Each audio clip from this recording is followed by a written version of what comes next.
Namaste, I am Madan Prasad Baran, student of MPhil in English Education, Nepal Open University. Today I am going to make a short presentation on principles of equivalence by E. Naida. The first portion of this text has been presented by my friend Lakshman Gautam, and I am going to make the presentation on the later portion of this text. So, first thing, when we translate, there are two languages, and it is obvious that there is linguistic as well as cultural distances among the languages. So, as Sapir hypothesis says, language is the part of culture, and language determines thought, language determines culture. So, in terms of linguistics and cultural differences, there are three possibilities. One possibility is languages similar both in terms of culture as well as structure. Second, languages not related but cultures are parallel. And third possibility is languages which are different in linguistic affiliation as well as cultures. Now, what are the problems caused by linguistic and cultural distances? Simply, we may think that higher the differences, greater the difficulty. But sometimes, even in case of close similarities also, there may be problems. So, if two languages are closely similar in terms of language as well as culture, there may be possibility of deceived by the superficial similarities or false friends that are borrowed or cognitive. So, and what is the challenge for the translator? Addressing cultural difference is challenging than the structural differences. So, cultural differences among the languages is always the challenge for the translator.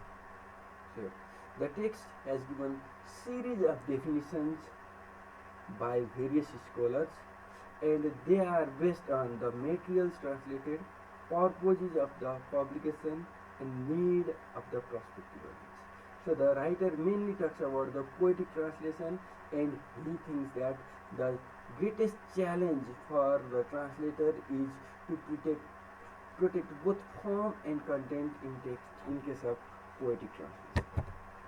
So there are four basic requirements for translation. First one is making sense. Second, conveying the spirit and manner of the original. And third, having a natural and easy form of expression. And final, producing similar response. That is to say, the translated text should provide same kind of response, same kind of emotional feelings, okay, to the audience of the target language as the original text create the emotion to the audience of the source language. Next, addressing the content form conflict. In translation, it is not possible to preserve both content and form of the source text. So at some point, the translator may be compelled to compromise in some ways. So the compromise may have to be done for two cases. One, either the translator may need to compromise the style for the sake of meaning, or he may need to sacrifice form for the sake of meaning. That is to say, translation is not guided by deterministic rules, rather it depends on the probabilistic rules. So, at the end of the text, E. Naida presents the guiding principles for both formal as well as dynamic equivalence.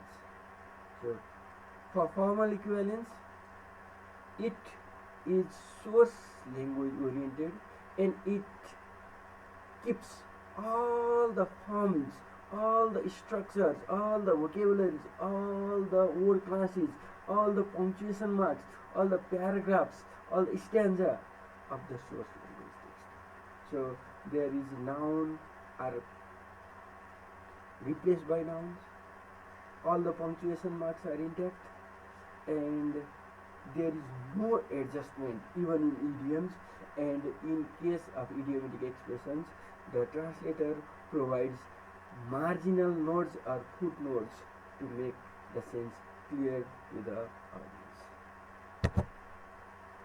Now let's move towards the guiding principle of dynamic equivalence. So one point to be noted over here is that NIDA is in favor of dynamic equivalence. So, and he says that the present trend of translation is directed towards dynamic equivalence.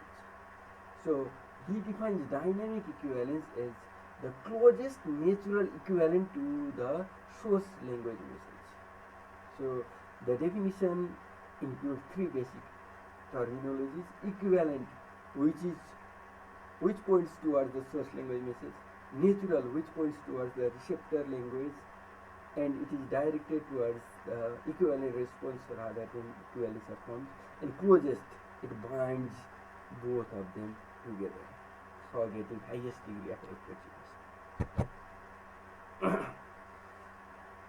So, and natural is applicable to the three areas of communication process. So, one, receptor language and culture as a whole, the content, and third, the receptor language audience. So a good translation bears no obvious trace of foreign origin. That is to say, when we read the translated text, we should not get any kind of traces of its foreign origin. That is to say, we must read as it is the original text, not as the translated one. So, okay. Here, Inaida explains the principles of dynamic equivalence in detail. So, natural translation involves two basic principal areas of adaptation. So, it is adapted in terms of grammar, means there may be some compromise in word order, word class. Okay, one word class may be replaced by next word class, or word order may be changed. And in terms of lexicon or lexical items, there may be three possibilities. Some lexical items may be easily replaced by the next lexical item of the target language. Some terminologies which are identically culturally different, identify culturally different objects but somehow similar functions. For example, a bad carpenter quarrels with his tools can be translated as नाच्न नजान्ने आँगन त्यो. And third possibility, terms which identify cultural specificities. For example, कानो गुरुलाई औँसिनो. So now last slide, Inaida talks the qualities of natural translation. So what makes a translation? Natural translation avoids crude vulgarities, slangs or colloquialism, onomatopoeic expressions. It is in accordance with the context of particular message, the extent to which the message fits the receptor language audience, and not only avoids vulgarities but also incorporates certain positive elements of style for proper emotional tone for the discourse, and elements as sarcasm, irony, whimsical interest must be accurately reflected in dynamic equivalence.